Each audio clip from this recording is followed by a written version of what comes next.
Здравейте и добре дошли в светът на парите. Днес е 29 април 2025 година. И днес искам да поговоря за криптовалути срещу фиатни пари, какво са фиатните пари и какво всъщност са парите. И какво прави парите пари.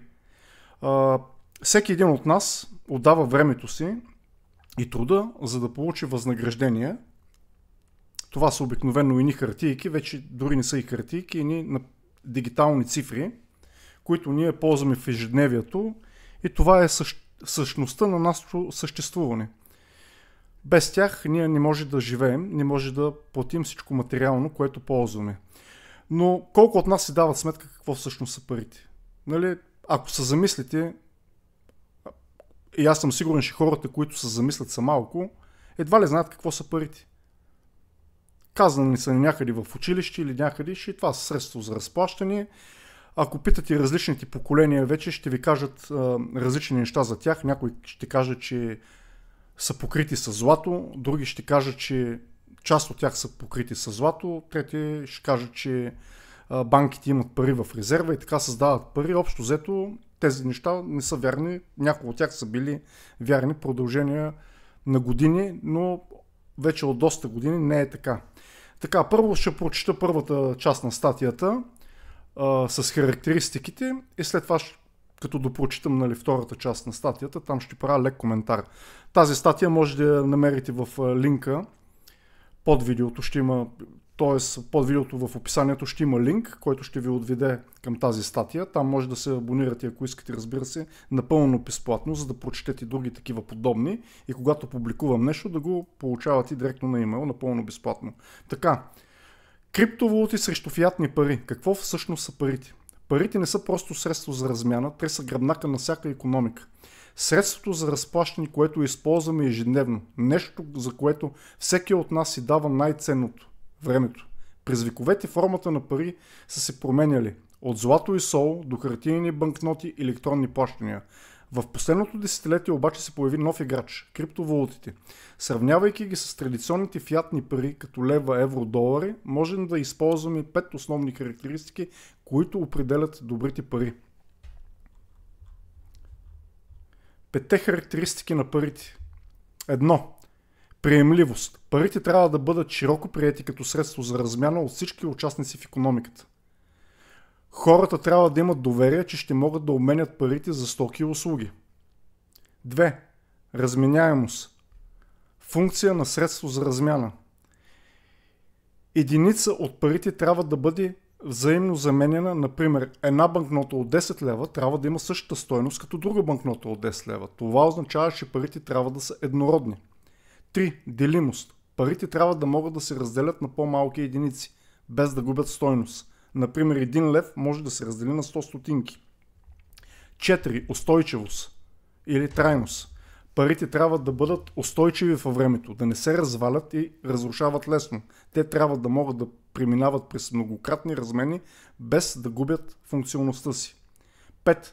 Ограничено предлагане, недостиг, оскъдност. За да имат стойност парите, трябва да са в ограничено количество. Ако можеше да се създават неограничено, стойността им щеше да спадне драстично.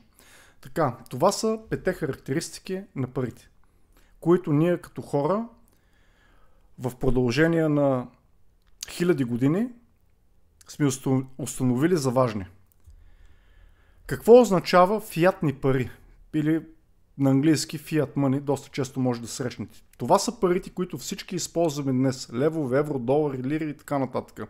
Фиат означава, че парите са обявени за законно платежно средство от държавата, независимо дали имат реално покритие като злато или сребро. Тоест, на български преведено, тези, които управляват реално, казват, това са парите и вие ще ги ползвате и нямате право да питате. Защо няма да правите право да питате? Много просто, защото тези хора, които налагат това нещо, държат най-големите пушки. И когато заговорите за това, много вероятно е да бъдете обявен за луд от тях. В миналото даже хора са си губили живота за тази информация. Така че фиатните пари нямат никаква стойност в момента. Това са едни хартийки, които определени институции, определени хора имат право да ги печатат. Тук ще ви дам един много прост пример. Ако вие работите, както видяхме по-горе, давате си ценното време да служите на обществото, за да ви бъде заплатено, има такива хора, които имат правото да създават пари, просто с натискането на един бутон или с едно телефонно обаждане, напълно законно, не подлежат, централните банки не подлежат на никакви закони. И в следващия момент, докато вие работите, тези хора може да са на някакви яхти, на някакви почивки, да се забавляват за сметка на инфлацията, която аз и вие, скъпи ми приятели, трябва да заплатим.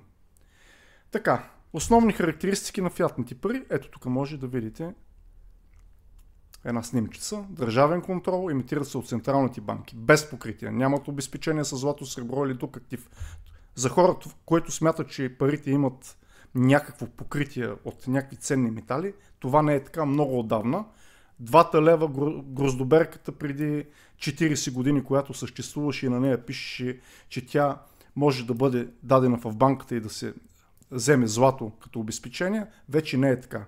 Затова аз, когато се говори за лев и евро, казвам, че лева няма нищо общо с лева от преди 40 години. Нищо общо. Лева също е една фиатна валута. Така, произволно количество могат да се печатат неограничено, което води до инфлация.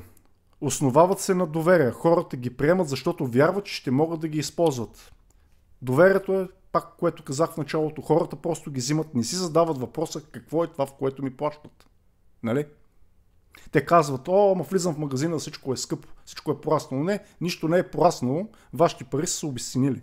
Така, тези, които са на яхтите, на самолетите, които управляват света, харчат пари, купуват асети, стават все по-богати, за да може такива като нас да им платим сметката. Така, какво са криптовалутите? Например, биткоин има таван от 21 милиона монети. Никога няма да има повече, освен ако социалният консенсус не се промени. За това ще говоря в други видеа за криптовалути. Но много е трудно да се променят почти. В момента е почти невъзможно, няма невъзможни неща. Това е социален консенсус. Ако повечето хора, които са замесени в криптовалутите, тези, които имат машини, с които могат да купаят този биткоин, решат да променят тези неща, т.е. по-голямата част от тях, това може да бъде постигнато, но пак казвам, това е много трудно, защото в един момент не се знае дали биткоина ще има такава стойност, ако го направят, т.е. те ще се вкарат автогол. Така, 21 милиона, т.е. ограничено количество, което гарантира оскъдност и запазване на стойността. Общо взето, преди да се появи биткоина, най-доброто нещо беше специално за рядкост, беше златото. Златото има между 2 и 3% инфлация на година, т.е. на съществуващия обем от златото около 2-3% на година се добавя чрез копане, което е доста така малък процент. Не е както примерно тези фиатни пари, които ползваме, те се появяват вече с по 20-30% повече на година. Тук сравнения фиат пари и криптовалути и почваме пак по характеристики да виждаме едното и виждаме и другото. Фиатни пари. Широко приети не само в рамките на националната икономика. Левът е безполезен извън България, освен ако не се обменя.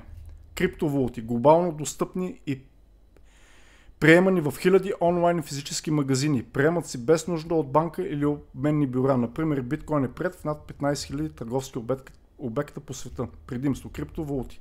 Приемливи в глобален мащаб, без посредници. Така, тук съм написал специално за лева, защото лева извън България не е така известен, трябва да се обменя някъде, не се знае на какъв курс. Ако сметнем после еврото, които много тук в България така го обичат, не знам защо, в Европейския съюз то е доста силно, навсякъде се котира еврото. Ако излезете от Евросъюза, вече това не е точно така, другата валута, тя е най-ликвидна, знае се по целия свят, това е американския долар, световната резервна валута. Криптовалутите, това е съвсем различно нещо. Просто вие се отивате с вашия дигитален портфел, който може да е на телефон, може да е на компютър, може да ви е в главите, може да е навсякъде, във всяка една държава. Ако не може да се използва директно в някой обект, много лесно от телефона с някой така брокер, може да се обмени в валутата. Revolut работи доста добре тук в България, според мен, и в Европа. В други държави има други такива платформи, така че доста по-бързо стават нещата, доста по-ликвидно е. Разменяемост, фиатни пари. Една банкнота от 10 лева има същата стойност като друга, но има и фалшификати, които създават проблеми. Криптовалути, всеки сатоши, т.е. най-малката мерна единица на биткоина, е напълно взаимно заменяем. Блокчейн технологията гарантира автентичност и проследимост. Да, с фиатните валути може да има фалшификати, нали, вече не е толкова често срещано явление, но нали, по-лесно могат да ви излъжат, докато специално ако си държите биткоин като биткоин или етериум като етериум, или независимо каква е истинска друга криптовалута, всеки един момент, всяко сатоши, всеки биткоин се знае в кой портфел седи, кога се е преместил и така нататък. Затова нали, криптовалутите са доста така по-добри в това отношение. Много, това е невъзможно нали, да се напечата повече биткоин.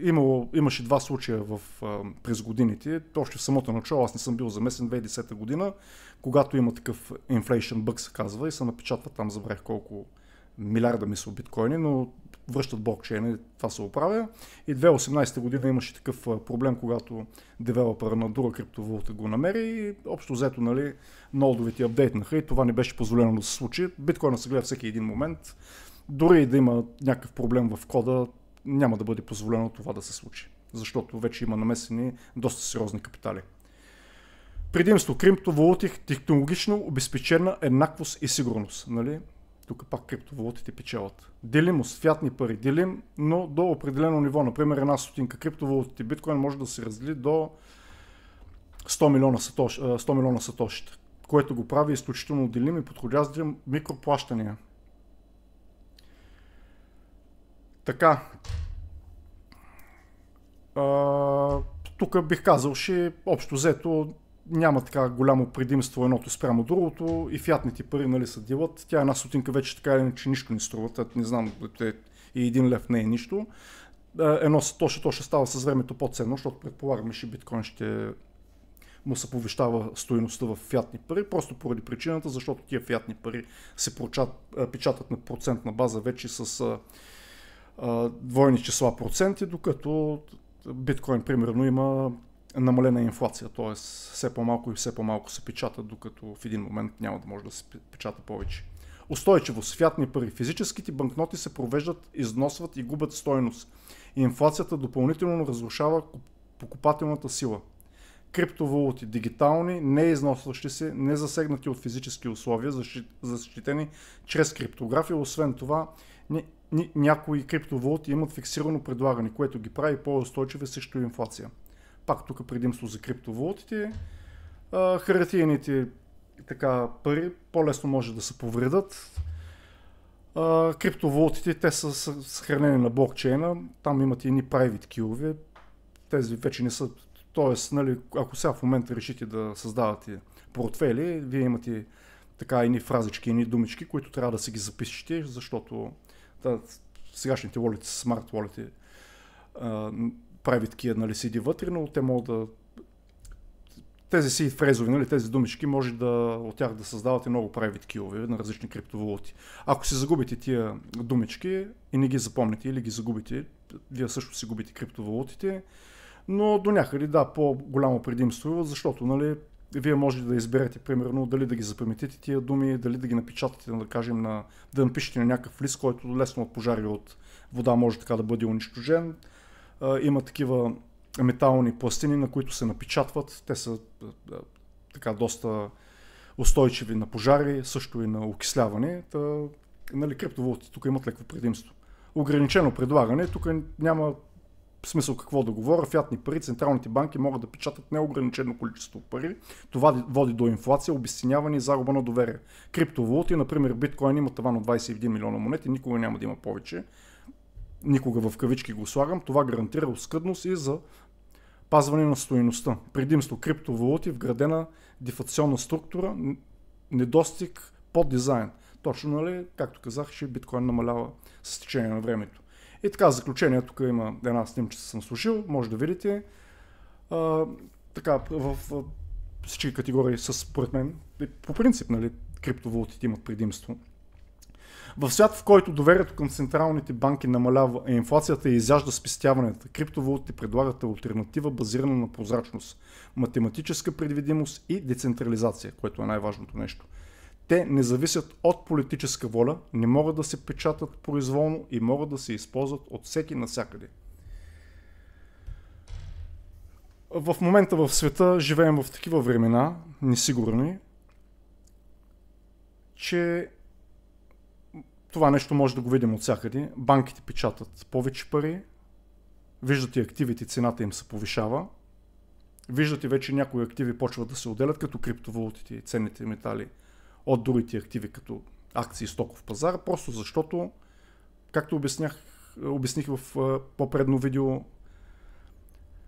тези акции, тези компании, те зависят директно от централните банки и директно от правителството. Тоест, когато инвеститорите, парите започнат да губят вяра, държавите започнат да губят вяра една от друга, започват да дърпат парите от бондовите пазари, това означава, че нямат вяра към правителството оттам, тъй като компаниите в тези държави зависят от правителството, пари биват изтегляни и от тези компании, биват продавани тяхните акции и биват пренасочени някъде, където се казва, че има safe haven, т.е.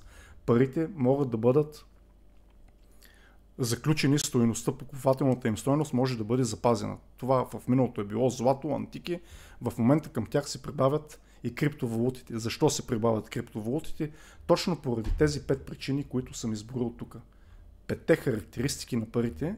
Може да отворите някоя стара книга, да прочетете. Има доста интересни книги. Аз една, която бих препоръчал е Debt, The First 5000 Years. Не мисля, че има на български. Невероятна книга. Как са развивали обществата, примери от различни части на света, нали, парите, как са били манипулирани обществата, как са били завладявани дадени племена и държави, точно с манипулация на пари и как хората са се опитвали в продължение на години да намерят най-доброто платежно средство. И ние виждаме, че след толкова години винаги имаме еволюция, защото примерно златото е било пари в продължение на хилядолетия. Но вече ние живеем в една дигитална ера, в която ако искаме ние да притежаваме парите си, както, нали, банкнотите в нашия портфел, т.е. да не могат да ни бъдат иззети така с едно натискане на бутончето, биткоин и още няколко други истински криптовалути са единственото спасение за това нещо, защото когато искате да си поръчате нещо онлайн или да изпратите пари, вие няма да искате разрешение от никой да направите това нещо. Надявам се, че видеото ви е харесало. Линк на статията ще има отдолу в описанието и до следващия път. Хубав ден от мен.